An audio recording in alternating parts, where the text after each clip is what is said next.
आप सभी संगीत सुधियों का मैं मेरे इस YouTube चैनल साम संगीत में हार्दिक स्वागत अभिनंदन वंदन करता हूँ। आप सभी को मेरा प्रणाम नमस्कार। मैं प्रद्युमन चंद्र आज पुनः एक नए एपिसोड के साथ आपके सामने उपस्थित हूँ। पिछले कुछ समय से हम लोग देख रहे हैं रागा सीरीज। तो देखिए राग कैसे बनता है इसे समझने के लिए, क्योंकि राग एक बहुत विशद एक बड़ा विषय है, तो उसे समझने के लिए कुछ चीज़ें हमें जो प्राइमरी स्टेज की चीज़ें हैं वो जानना जरूरी है। तो हम लोग पिछले कुछ समय से उन्हीं सबको जानने की कोशिश कर रहे हैं। और उस श्रृंखला में मैंने आपको बताया था नाद, फिर नाद के बाद बताया श्रुति, श्रुति के बाद आपको बताया स्वर।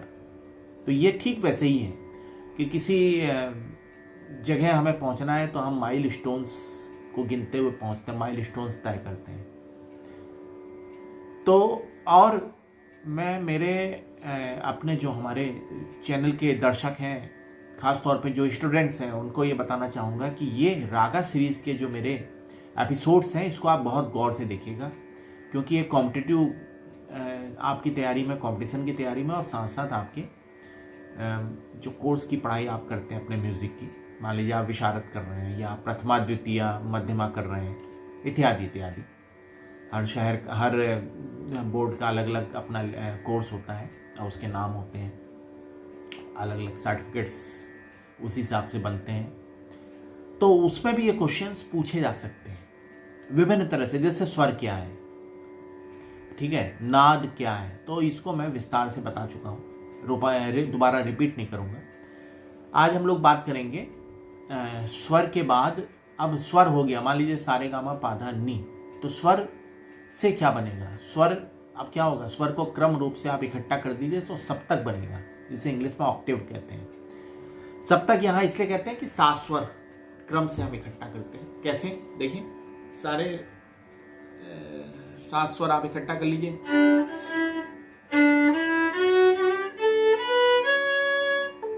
ठीक है, ये हमारा सप्तक हो गया। अब आपके सामने कोई एक व्यक्ति खड़ा हो तो उसको आप नॉर्मल आवाज में बुलाएंगे कि अरे श्याम यहाँ आओ। दूर खड़ा हो तो क्या करेंगे? थोड़ा सा ऊंची आवाज में बोलेंगे, अरे श्याम यहाँ आओ। और कोई बगल में आपको कोई सीक्रेट बात किसी से कहनी हो किसी के कान में, तो आप थोड़ा सा मंद्र धीमे स्वरों में बोलेंगे कि अरे सुनो यहाँ पे ऐसा है वैसा है इत्यादि। ये बताने का उद्देश्य मेरा ये है। इसी तरह से म्यूजिक में भी हम लोग एक ऊंचाई को निर्धारित कर लेते हैं। वो ऊंचाई एक गायक के लिए अलग हो सकती है गले के हिसाब से, महिलाओं के लिए वो कुछ और हो सकता है, स्केल जिसे हम कहते हैं, तो अब पुरुषों के लिए कुछ और हो सकता है। अब वहां से मान लीजिए फॉर एग्जाम्पल हमने कहा कि हमारा स्केल है डी, तो डी का सा, ठीक है। अब इस सा से जब हम नीचे की तरफ उतरेंगे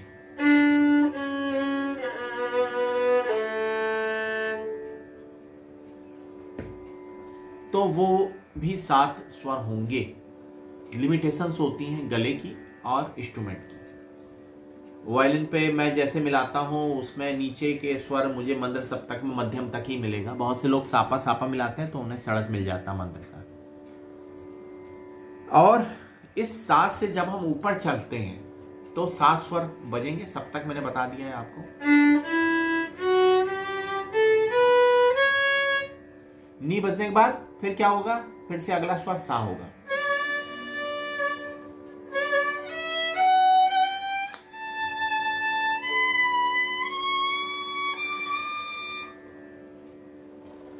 कहने का मतलब जो बीच के स्वर थे, जो मैंने कहा कि डी मान लें, सी शार्प मान लीजिए, सी मान लीजिए, कोई भी एक स्केल, वो इशू नहीं। उसका सा, उस सा से नी तक चढ़ते हुए क्रम में सारे गामा पादा नी, ये 7 स्वर आपके मध्य सप्तक के स्वर कहलाते हैं। यानी कि मध्य सप्तक हमने एक मान लिया, कहीं कोई गणित नहीं है इसका कि मध्य सप्तक यही होगा।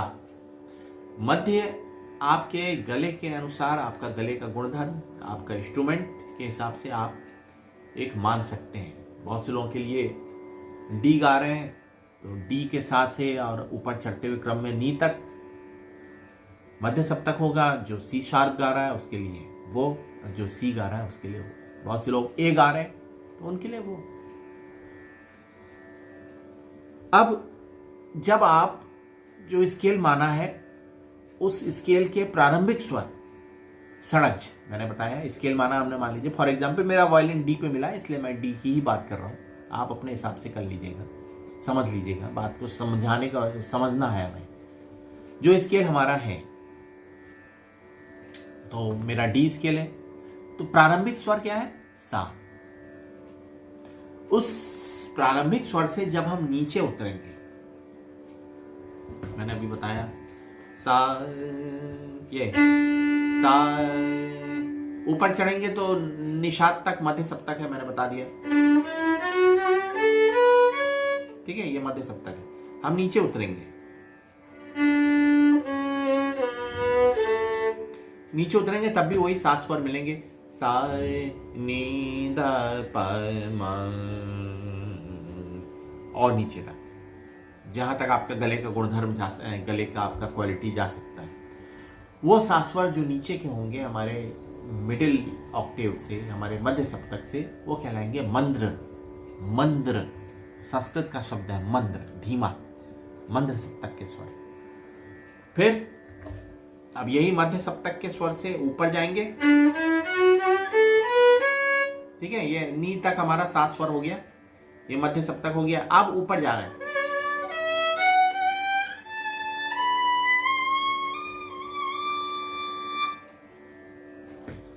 ये हमारे जो ऊपर तक मैंने बजाया, ये 7 स्वर हमारे तार सप्तक के स्वर हैं।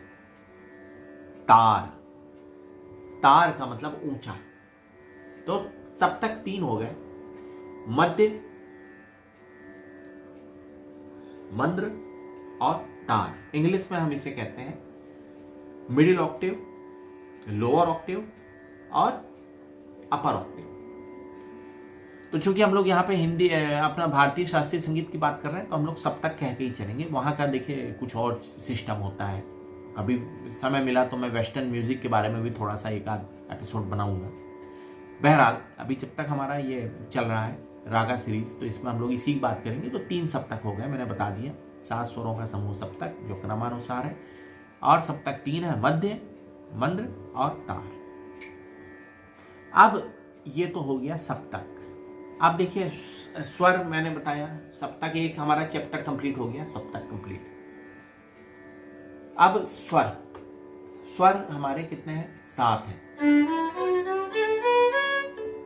इसमें 2 स्वर अचल होते हैं। देखिए सारा जो पॉइंट्स मैं बता रहा हूं सारे क्वेश्चंस बनते हैं। कुछ भी पूछा, 2 अचल स्वरों के नाम बताइए, सा पा, ये क्वेश्चन है, पूछा जा सकता है, इसको आप ध्यान रखिए।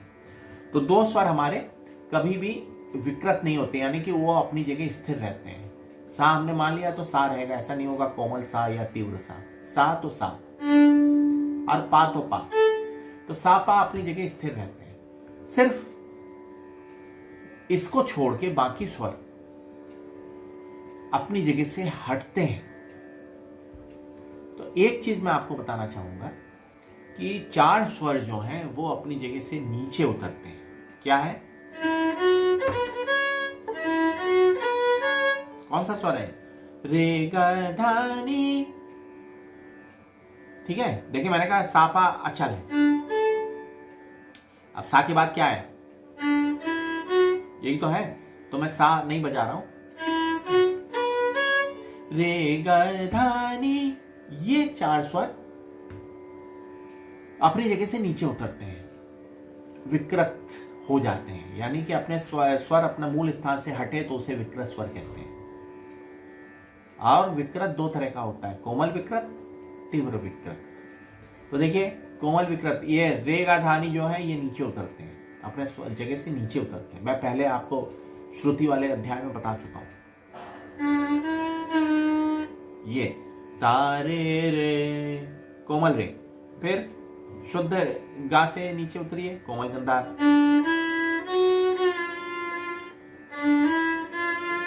कोमल गंधार, ठीक है। फिर धैवत, शुद्ध धैवत से नीचे उतरिए।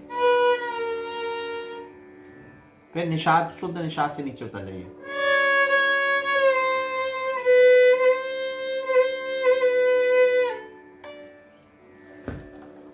तो रे का धानी, ये 4 स्वर ऐसे हैं जो शुद्ध से नीचे उतरते हैं और कोमल हो जाते हैं, इन्हें कोमल विकृत कहते हैं। एक स्वर ऊपर चढ़ता है, अपने मूल स्थान से ऊपर चढ़ता है, मतलब सामान्यतः बजाए जाने वाले स्थान से ऊपर चढ़ता है। मध्यम, ये मध्यम, ये विकृत होगा तो क्या होगा, ऊपर चढ़ेगा।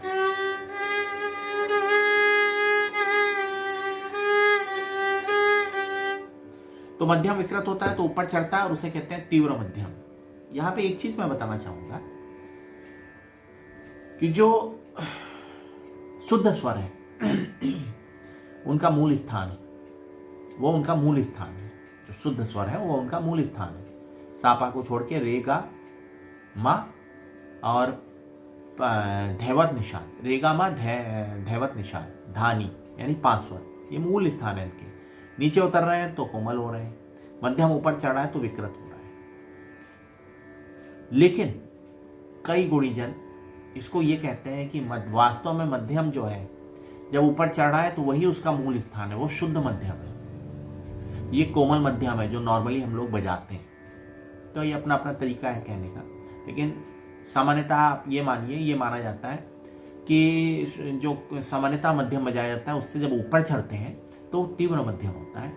और तीव्र मध्यम का उपयोग हम लोग विभिन्न रागों में आगे के अपने कुछ एपिसोड्स में देखेंगे जब रागों की बात करेंगे। तो ये हमारे हो गए 7 स्वर शुद्ध और 5 विकृत। 5 में कौन, रे गा धा, रे गा धा नी, ये कोमल हो जाते हैं विकृत होने पे। 4 हो गए, ठीक है। 7 4 11, और मध्यम ऊपर चढ़ता है विकृत होता है 1 12। तो 12 स्वर हमारे हो गए टोटल, जो हमारे भारतीय शास्त्रीय संगीत की जान है, जो हमारे भारतीय शास्त्रीय संगीत का बेस है। अब इसके बाद ठाट के बारे में मैं बता चुका हूँ, रिपीट नहीं करूंगा वरना ये एपिसोड फिर लंबा हो जाता है। ठाट मैंने बताया था आपको कि स्वर सप्तक जिससे राग बने, ठाट वो है एक स्वर समुदाय है जिससे राग बनते हैं। 10 ठाट हमारे यहाँ है, उन्हीं 10 ठाट से राग बनते हैं। 72 ठाट दक्षिण भारतीय शास्त्रीय संगीत में है, उनसे वहाँ राग बनते हैं। खैर वो मैं आपको बता चुका हूँ। इसके बाद एक चीज़ और मैं जाते जाते इस एपिसोड को समाप्त करते हुए बताऊंगा, वो है वर्ण। तो वर्ण शब्द है, ये भी संस्कृत का शब्द है वर्ण। तो वर्ण का यहाँ पे अर्थ है गाने की क्रिया। हम गाने की जो क्रिया है, गाना गाते हैं, ठीक है। राय राय राय राय रे रे रे रे राय रे रे राय, ये गाना गाने की क्रिया है। कहने का मतलब क्या किया हमने कि देखिए